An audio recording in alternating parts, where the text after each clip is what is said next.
ဒီမှာကြွက်ကလေးတွေလူကြတော့လဲတနာပါ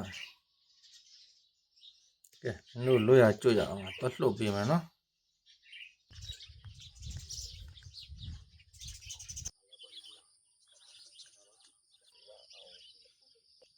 ကြွက်ကလေးနှစ်ကောင်ကူပါကဲပါသူလဲလာကူမဲ့လူမျောနေတဲ့ပုံစံရှိတယ်ဒီလိုဆိုတော့လဲတနာတယ်နော်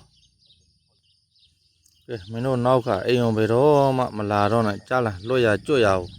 ပတ်ရှာစားတော့နော်အကောင်လဲနည်းနည်းသေးလို့ပါလို့ကဲလက်တော့နော်မရှောင်းနိုင်ဘူးမခွေးလည်းမရှိဘူးတေးဟိုကောင်တော့ပြေးနိုင်သေးတယ်အေးပြေးတော့ဒီကောင်လက်တော့နော်